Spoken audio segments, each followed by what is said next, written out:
ሰላም ተማሪዎች እንዴት ናችሁ? ዛሬ ደግሞ የግሬና ኢንዱስትሪ ዩኒት 6 ውስጥ ከሚካተቱ ቶፒኮች መካከል ለዛሬ 6.3 ዘ ሌጂቲሜት ትሬድ የሚለውን ቶፒክ እጅግ በጣም ባጠረ ግልጽ በሆነ እናንተ አንደርስታንድ ልታደርጉት በሚችሉት መንገድ ይህ ቪዲዮ ተዘጋጅቶላችኋል።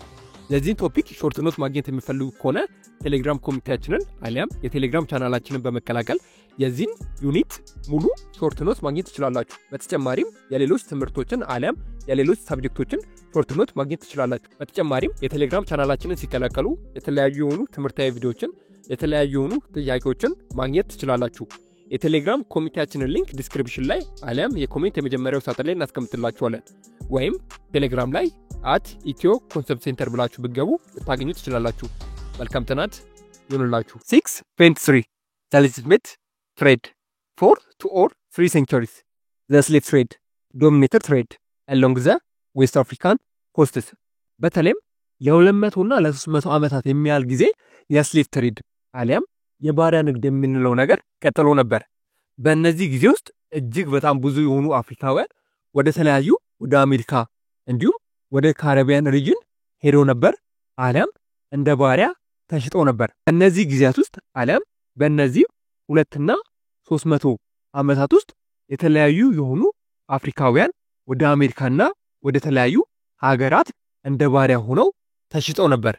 ይሄ ማለት እጅግ በጣም ብዙ የሚሆኑ የአፍሪካ ወጣቶች በዚህ ጊዜ ወደ ተለያዩ የዓለማችን ክፍሎች እንደ ባሪያ አገልጋይ ሆነው ተሽጠው ነበር አሊያም ሄደው ነበር ማለት ነው። በተለይም ደግሞ ወደ አሜሪካ በእነዚህ ዓመታት ውስጥ ማለትም በ2 እና 300 ዓመታት ውስጥ ስፔሻሊ የባሪያ ንግድ እስከሚቆምበት ድረስ አሊያም ስሌቭ ትሬድ የሚባለው ንግድ እስከሚቆምበት ድረስ ከአፍሪካ ውስጥ ወደ 12 ሚሊዮን የሚጠጉ አፍሪካውያን ለባሪያ ተብለው ወደ ተለያዩ ሀገራት በተለይም ደግሞ ወደ አሜሪካ ሄደው ነበር አሊያም ተሽጠው ነበር ማለት ነው። በተለይም ደግሞ ሞር ዶሚኔት የነበረችው የአፍሪካ አህጉር ዌስት አፍሪካ ነበረች። ከዌስት አፍሪካ ነበር እጅግ በጣም ብዙ ባሪያዎች የሄዱ የነበሩት። ለምንድነው ከዌስት አፍሪካ እጅግ በጣም ብዙ ባሪያዎች የሄዱ የነበሩት? እሱን በባለፈው ትምህርታችን ላይ ስላየነው ገብታችሁ አሊያም ያን ቪዲዮ ቼክ ማድረግ ትችላላችሁ ማለት ነው። በዚህም የተነሳ ኢት ዲስረፕትድ ኤንድ ዲስትሮይድ ዘ አፍሪካ ዲቨሎፕመንት ኦር ኢኮኖሚክ። በተለይም ይሄ ስሌቭ ትሬድ አፍሪካ ላይ እጅግ በጣም ብዙ የሆኑ ኮንሲኩዌንስ አሊያም ኔጌቲቭ ውጤቶችን አምጥቶ ነበር። ለምሳሌ ያክል የአፍሪካ ኢኮኖሚ ምንም ያህል መሻሻል እንዳያሳይ አሊያም ምንም ያህል ግሮዝ አሊያም ዲቨሎፕመንቷ አሊያም እድገቷ እንዳይጨምር አድርጎ ነበር። ነገር ግን በተቃራኒ የአውሮፓ ሀገራት ኢኮኖሚ ከሚባለው በላይ ግሮዝ አድርጎ ነበር አሊያም ስልጣኔያቸው ጨምሮ ነበር፣ ኢኮኖሚካቸውንም እጅግ በጣም አሳድገው ነበር። ነገር ግን የአፍሪካ ኢኮኖሚ ምንም ያህል እንዳይጨምር የባሰ ኢኮኖሚኳ እንዲንኮታኮት እጅግ በጣም ሶሻሊ፣ ፖለቲካሊ፣ ቴክኖሎጂካሊ፣ ኢኮኖሚካሊ የተለያዩ የሆኑ ኔጌቲቭ ኮንሲኩዌንሶች አሊያም ሪዛልቶች ወይም ውጤቶች በአፍሪካ ውስጥ እንዲከሰቱ አድርጎ ነበር። ይሄ ስሌቭ ትሬድ አሊያም የባሪያ ንግድ ማለት ነው። ቀስ በቀስ ግን የተለያዩ የአውሮፓ ሀገራት ይህን ስሌቭ ትሬድ አሊያም ይህን የባሪያ ንግድ እንዲቆም አድርገውት ነበር። ከነዚህ መካከል ደግሞ እጅግ በጣም ትልቁም ሚና የተጫወተችው የአውሮፓ ሀገር እንግሊዝ ነበረች ማለት ነው። ዙስ ኢሮፓያን ግራጁዋሊ አውትሎድ ዘ ስሌቭ ትሬድ ዘይ ፋውንድ ዌስት አፍሪካ ዘ ፈርታይል ፊልድ ፎር ሌጂቲሜት ኮሜርስ። ቀስ በቀስ እነዚህ የአውሮፓ ሀገራት ስሌቭ ትሬድን አሊያም የባሪያ ንግድን ለ300 ዓመታት የቆየውን ንግድ ስፔሻሊ እያስቀሩት አሊያም እያሰውት ከመጡ በኋላ በተለይም የአውሮፓ ሀገራት ከዌስት አፍሪካ ጋር አዲስ የሆነ የንግድ ግንኙነት ጀመሩ። ያም የንግድ ግንኙነት ሌጂቲሜት ትሬድ አሊያም በአማርኛው ህጋዊ ንግድ ብለን እንጠራዋለን። ልክ ስሌቭ ትሬድ አሊያም የባሪያ ንግድ ከቀረበ በኋላ ነው።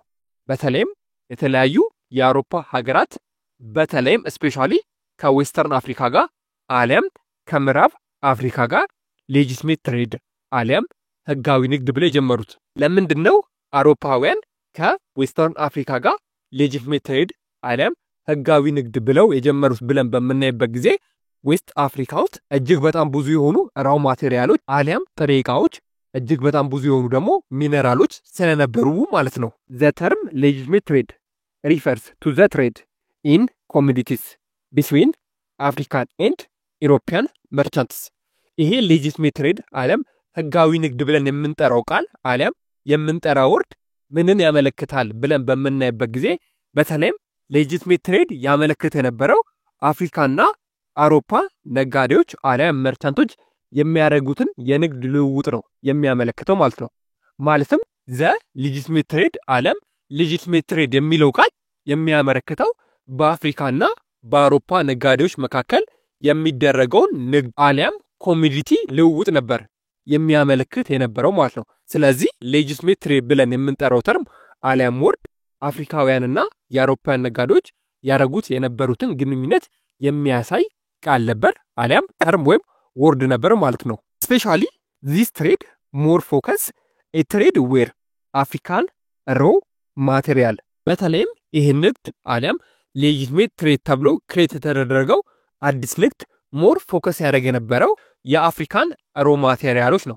ማለትም አውሮፓውያኖች ከተለያዩ የአፍሪካ ሀገራት በተለይም ዌስት አፍሪካ ውስጥ ይገኙ የነበሩ የተለያዩ የአፍሪካ ሀገራት ጋር የንግድ ግንኙነት በመመስረት እዛ ሀገር ውስጥ የሚገኙ የተለያዩ ሮ ማቴሪያሎችን በመውሰድ ወደ አውሮፓ ወስዶ ፊኒሽ ጉድ አሊያም ያለቀለት ዕቃ አድርጎ ማምጣት ነበር። በአጭሩ ይሄ ትሬድ አሊያም ሌጂቲሜት ትሬድ ተብሎ የሚጠራው ንግድ ሞር ፎከስ ያደረገው ከአፍሪካ ሮ ማቴሪያል መውሰድ ነው አሊያም ከአፍሪካ ጥሬ ዕቃ መውሰድ ነበር። ለምንድነው ከአፍሪካ ጥሬ ዕቃ መውሰድ የፈለጉት አውሮፓውያን ብለን በምናስብበት ጊዜ በተለይም ስሌቭ ትሬድ ከቀረ በኋላ በአብዛኛው የአውሮፓ ሀገር ውስጥ ኢንዱስትሪያል ሪቮሉሽን የተጀመረበት አሊያም ኢንዱስትሪ የሚባለው ፕሪንሲፕል ሞር ኤክስፓንድድ አሊያም የተስፋፋበት ጊዜ ነበር። እንደምታውቁት ደግሞ ኢንዱስትሪ ጥሬ ዕቃ ያስፈልገዋል አሊያም ሮ ማቴሪያል ያስፈልገዋል። ያ ሮ ማቴሪያል ደግሞ ሞር የሚገኘው አፍሪካ ውስጥ ነበር። ስለዚህ ይሄ ንግድ በተለይም ከአፍሪካ የተለያዩ የሆኑ ጥሬ ዕቃዎችን ወደ አውሮፓ መውሰድ ነበር ማለት ነው ዋና ዓላማው። በተለይም ዱሪንግ ዘ ፈርስት ሃልፍ ኦፍ ዘ 19th century a range of West African communities implemented the export of captives።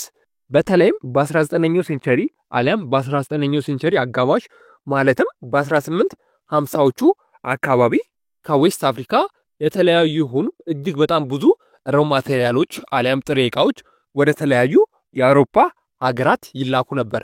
በተለይም በፊት ዌስት አፍሪካ የተለያዩ የሆኑ ባሪያዎችን ነበር ምልክ የነበረው። አሁን ግን ለአውሮፓውያን የተለያዩ የሆኑ ሮ ማቴሪያሎችን አሊያም ጥሬ ዕቃዎችን መላክ ጀምራ ነበር። ኤግዛምፕል በምንመለከትበት ጊዜ የተለያዩ የሆኑ ፓልም ፕሮዲሶች ራበር፣ ኮተን፣ ስኪን፣ ካካዋ ኤንድ አዘር በተለይም ከዌስተር አፍሪካ የተለያዩ የአውሮፓ መርቻንቶች አሊያም የአውሮፓ ነጋዴዎች ለፓልም ፕሮዲስ በተለይም ፓልም ኦይልን ለማምረት የሚሆኑ የተለያዩ ጥሬ ዕቃዎችን ይወስዱ ነበር። የተለያዩ ስኪኖችን አሊያም ቆዳዎችን፣ የተለያዩ ራበሮችን፣ የተለያዩ ኮተኖችን ወይም ጥጦችን በተጨማሪም የተለያዩ ካካዎችንና እነዚህ መሰል እጅግ በጣም ብዙ የሆኑ ሮ ማቴሪያሎችን ከዌስተርን አፍሪካ ተወስድ ነበር። ከዚህም በተጨማሪ ከሴኔጋል ከጊኒ ሀገራት የተለያዩ የሆኑ ለፓልም ዘይት መስሪያ ያገለግሉ የነበሩ የተለያዩ ጥሬ ዕቃዎችን ሮ ማቴሪያሎችን ከጊኒ ከሴኔጋል ጨምሮ ከተለያዩ የአፍሪካ ሀገራት ተወስድ ነበር ማለት ነው። ይሄ ነገር ግን ለአፍሪካ ሀገራት ምንም አልተጠቀማቸውም ነበር።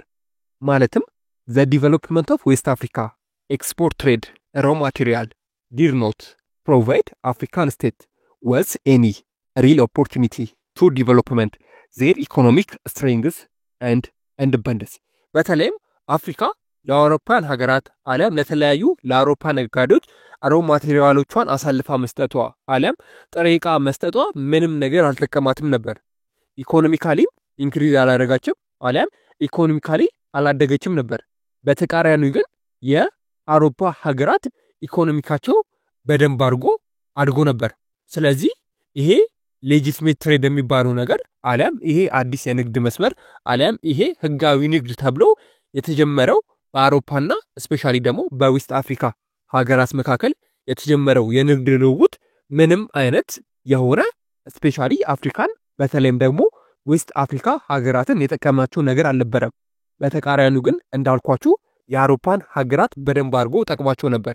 ለምሳሌ እንኳን በምንመለከትበት ጊዜ አውሮፓውያን ከአፍሪካ ሮ ማቴሪያል ሲወስዱ እጅግ በጣም በርካሽ ዋጋ ነበር ሮ ማቴሪያሉን ይወስዱት የነበሩት።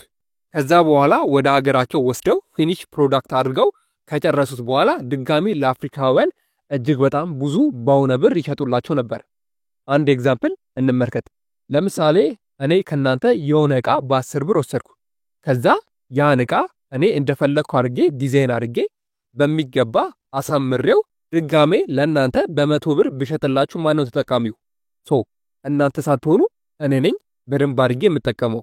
እኔ ቢያንስ 90 ብር ትርፍ አገኛለሁ፣ እናንተ ደግሞ ኔጌቲቭ 90 ብር ይሆኑባችኋል ማለት ነው። ጀስት ላይክ እንደዚህ አይነት ትሬድ ነበር። ይሄ ትሬድ ስፔሻሊ አፍሪካን ጎርቶ አውሮፓውያንን በደንብ የጠቀመ ትሬድ ነበር ማለት ነው። በአጠቃላይ ግን ሌጂቲሜት ትሬድ የተባለው አዲስ ንግድ ያስቀረው ነገር ቢሆን አሊያም አፍሪካን ጠቅሟታል ተብሎ የሚታሰበው ነገር ኮንዳክትድ ዘ አቦሊሽ ኦፍ ስሌቭ ትሬድ ኢን አፍሪካ ስፔሻሊ የባሪያ ንግድ እንዲቀር አድርጓል። ሌጂቲሜት ትሬድ የሚባለው ሐሳብ ከመጣ በኋላ ነው በተለይም የባሪያ ንግድ እንዲቀር የተደረገው። ልክ የባሪያ ንግድ ወዲያው እንደቀረ ነበር ይህ ንግድ ግንኙነት ከአፍሪካ ጋር አውሮፓውያን የጀመሩት። ስለዚህ አፍሪካን ጠቀማት ቢባል አፍሪካውያንን የጠቀማቸው ቢያንስ ስሌቭ ትሬድ አሊያም የባሪያ ንግድ እንዲቆም አስችሎ ነበር። ነገር ግን ይሄ የንግድ አይነት ማለትም ሌጂቲሜት ትሬድ ተብሎ ይጠራ የነበረው የንግድ አይነት እጅግ በጣም ብዙ የሆነ ኔጌቲቭ ኮንሲኩዌንስ እጅግ በጣም ብዙ የሆኑ ጎጂ የሆኑ ሪዛልቶች አሊያም ውጤቶች ነበሩት። ከነሱ መካከል እንኳን በምንመለከትበት ጊዜ አንደኛውና የመጀመሪያው ነገር ኢት ሊድ ቱ ዘ ኢንተንሲቭ ኤክስፕሎሬሽን ቱ አፍሪካ ሚነራል ሪሶርስ። በተለይም ይሄ ሌጂቲሜት ትሬድ የሚባለው ንግድ ሐሳብ ከመጣ በኋላ እጅግ በጣም በብዛት አውሮፓውያኖች ወደ አፍሪካ መጥተው የአፍሪካ ሚነራሎችን አሊያም ናቹራል ሪሶርሶችን በጣም መዝብረው አሊያም የአፍሪካን ናቹራል ሪሶርስ ሙሉ ለሙሉ በሚያስችል ደረጃ ወስደውባቸው ነበር። ይሄ ደግሞ አፍሪካውያን የራሳቸው ናቹራል ሪሶርስ አሊያም የተፈጥሮ ሀብት አልተጠቀሙበትም ማለት ይቻላል። ምክንያቱም አብዛኛውን በሚባል ደረጃ የአውሮፓ ሀገራት ናቹራል ሪሶርሳቸውን ይዘውባቸው ስለሄዱ አሊያም እጅግ በጣም ስለጎዱባቸው። እንደምታውቁት ደግሞ ናቹራል ሪሶርስ አላቂ የሆነ የተፈጥሮ ሀብት ስለነበር ማለት ነው። ስለዚህ አንደኛው ጉዳት ይሄ ነው። ሁለተኛው ነገር ደግሞ ስፔሻሊ ዋነኛው ነገር ኢት ስቲሙሌትድ ዘ ኮሎኒያሊዝም ኦፍ ዘ አፍሪካን ኮንቲኔንት። ይሄ ሌጂቲሜት ትሬድ የሚባለው ንግድ በተለይም ቀኝ ግዛት የሚባለው ሐሳብ እንዲስፋፋ ብቻ ሳይሆን እንዲመጣ አስችሎ ነበር። ስፔሻሊ ከሌጂቲሜት ትሬድ በኋላ ነበር አውሮፓውያኖች አፍሪካን ቀኝ መግዛት የጀመሩት ማለት ነው። ስለዚህ ሌጂቲሜት ትሬድ ሌላኛው ኮንሲኩዌንሱ አሊያም ሌላኛው ውጤቱ ኮሎኒያሊዝም የሚባለው ሐሳብ እንዲጀመር አድርጎ ነበር። ሌላኛው ነገር ደግሞ ዘ ስፕሪድ ኦፍ ክርስቲያኒቲ ሪጅን ሊድ ቱ ዘ አንኢኳል ትሬዲንግ ሲስተም። በተለይም በአፍሪካ ውስጥ ክርስትና እንዲስፋፋ አድርጎ ነበር። ማለትም በዛ ጊዜ አውሮፓውያን በብዛት የክርስትና እምነት ተከታዮች ነበሩ። ስለዚህ ወደ አፍሪካ በመምጣት አፍሪካውያንን ክርስትና እንዲቀበሉ አድርጓቸው ነበር። በዚህም አፍሪካ ውስጥ ክርስትና ተስፋፍቶ ነበር። ሌላው ነገር ደግሞ አንኢኳል የሆነ ትሬድ ነበር። ማለትም ባላንስ ያልሆነ ትሬድ ነው። ሁለቱንም ዊን ዊን የሚያደርግ ትሬድ ሐሳብ አልነበረም። በተለይ አውሮፓውያንን ጠቅሞ አፍሪካውያንን የሚጎዳ የትሬድ ሲስተም ነበር ማለት ነው ይሄ ሌጂቲሜት ትሬድ የሚባለው የንግድ ሐሳብ። ጥያቄ ሐሳብ ካላችሁ ኮሜንት ላይ አስፍሩልን። ኔክስት በሌላ ቪዲዮ እንገናኛለን። እስከዛው ድረስ ግን መልካም ትምህርት ይሁንላችሁ።